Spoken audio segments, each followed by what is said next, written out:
ئەم دیمەنە دڵڕفێنانەی هەورامان هۆکارن کە سەرنجی گەشتیاران لە هەموو لایەکێم جیهانەوە بەلای خۆیاندا ڕاکێشن.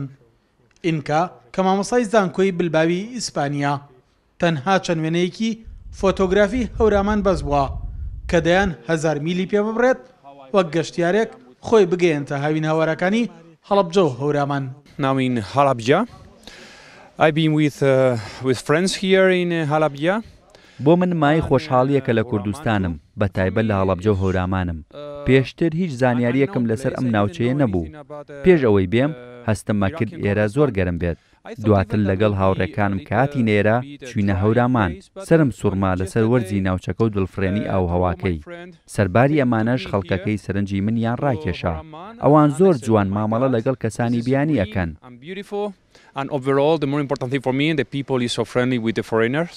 ئینکا زیاتر لە 50 وڵاتی جیهان بۆ گەشتکردن گەڕاوە، بەڵام ئەوەی زیاتر لە باشووری کوردستان سەرنجی ڕاکێشاوە جوانی مامەڵەی کوردەکان بووە لەگەڵیدا. I feel happy because the Kurdish people is so familiar with us. وەک گەشتیارێک کە لێرەم زۆر هەست بە خۆشحاڵی ئەەکەم زیاتر لە گەشتیارێک چونکە کوردەکان زۆر خێزانیانە مامەڵە لەگەڵ بیانەکان ئەکەن. پیاوان و ژنانی کورد پەیوەندیەکی بەهێزیان لێرە هەیە و هەستەکەم ئەم بیرکردنەوەیە زۆر هاوشێوەی وڵاتانی دیکەی لە ڕۆژهەڵاتی ناوەڕاست، بەڵام کە ئەچیتە وڵاتانی ڕۆژاوا شتێکی زۆر جیاوازتر لە شێوازی پەیوەندیەکاندا ئەبینی. For example, European countries where the people they only think on themselves. ڕێزگرتن لە کەسانی بیانی و گەشتیاران ئەو خەسڵەتە جوانەی کللتوری کوردەواریە کە سەرنجی زیاتری گەشتیارانی بیانی ڕاکێشاوە. Kurdish culture for me has not only Iraqi Kurdish culture, for me Kurdish culture is all. بۆ من ئەوەی کە لە کللتوری کوردی تێگەیشتمم بە تایبەت ئەو کوردانەی کە تێکڵاویم لەگەڵیان کردوون چ لەسەر ئاسی ڕۆژهەڵاتی کوردستان بێت یان باشوور یان ئەو کوردانەی کە لە بلباو بینی و من خاوەن کللتورێکی جوانن. ڕێز لە کەسانی بیانی و گەشتیاری ئەکادیمی و میوان ئەگرن.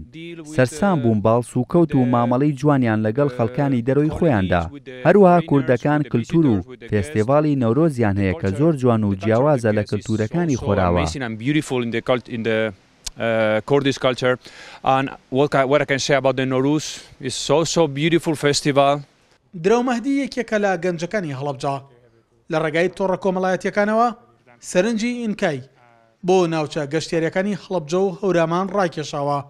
پێشی وایە هەوڵدان بۆ ڕاکێشانی سەرنجی گەشتیارانی بیانی هەوڵی هەموو تاکەکانی کۆمەڵی پێویستە. هاوکات بە پێویستی شێزانێت حکوومەتی هەرێم زۆرترین گرنگی باکەرتی گەشت و گوزار بدات تاوەکەمانیش بتوانن زۆرترین سەرنجی کەسانی بیانی بۆ هاوینە هەوارەکانی کوردستان و ناوچە گەشتیارەکان ڕابکێشن. سەلاح جەمیل، کورسات نیوز، هەڵەبجە.